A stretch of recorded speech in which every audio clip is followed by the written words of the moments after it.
Teksa harta territoriale në Shqipëri pritet të ndryshojë dhe komisioni i posaçëm i ngritur për këtë çështje ka nisur punën prej disa muajsh, Mirdita synon rikthimin në kufinjtë e saj natyror, të cilët ju hoqën gjatë periudhës së komunizmit. Kjo kërkesë vjen nga intelektual dhe ekspertë të fushave të ndryshme, të cilët ishin pjesë e një takimi të organizuar nga kryetari i Bashkisë Mirdit Albert Mëlyshi, në kuadër të diskutimeve për reformën e re territoriale. Shifrat janë alarmante, të nderuar miq. Nga 60.320 banor që kishte Mirdita në vitin 1990, sot, sipas regjistrimeve të fundit, ka 13.600. Besoj që ky konsensus politik që ekziston në Shqipëri ta mundsoj që Mirdita të rikthehet në ato kufi që ka pasur historikisht. Ne jemi bashkëfajtor, pasaj që takon pjesë nga 90 aklej për Mirditën tonë. Jemi bashkëfajtor dhe i përkasim një kategori njerëzish që lehtësamit që kolegë që jemi këtu, reformën e 2014 ne i kemi bërë danë komuniteteve jo thjesht Mirditës tonë barë kontare. Thelbi kryesor i asaj që duhet të ndryshojnë të katastrofat.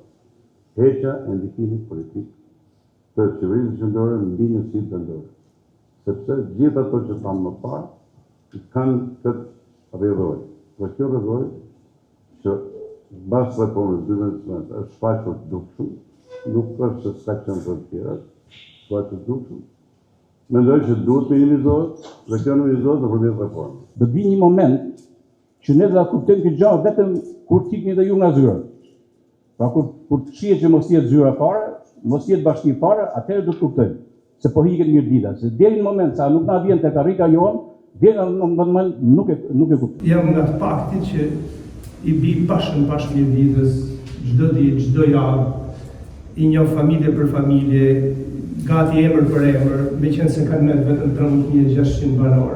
Unë këtë mund ta bëj shumë mirë, dhe nëse kjo ekspertizë imja ju shërben, i shërben komunitetit, i shërben bashkësisë, i shërben ekspertëve, unë e jap me shumë dëshirë. Krahas bashkimit të kufinjve natyror, kryetari i Bashkisë Mirdit Albert Mëlyshi kërkon edhe rritjen e autonomisë financiare për pushtetin vendor. Po përmbledhin disa mendime të vyera të ekspertëve mirëdhëtor për pushtetin vendor, për t'ia përcjell pastaj si domosdoshmëri ndryshimesh Komisionit Parlamentar i cili është ngritur për reformën territoriale. Këto takime konkludojnë në një mendim të unifikues, të përbashkët, që harta territoriale të kthehet në njësitë ose në hartën që ka qenë etnografikisht e Mirditës. Tek kësaj nuk është vetëm harta, ajo që ka është esenca e funksionimit një njësie të vetë qeverisjes vendore. Financat vendore, decentralizimi, janë çështje të cilat janë domosdoshmërisht që duhet të trajtohen nga ky komision. Pas përfundimit të takimeve dhe marrjes së opinioneve nga grupet e interesit në Mirdit edhe komunitetet që kanë qenë pjesë e kësaj krahine, kërkesa do t'i adresohet Komisionit të Reformës Territoriale, me qëllim që të merret në konsiderat dhe të zbatohet tek ndarja e re territoriale.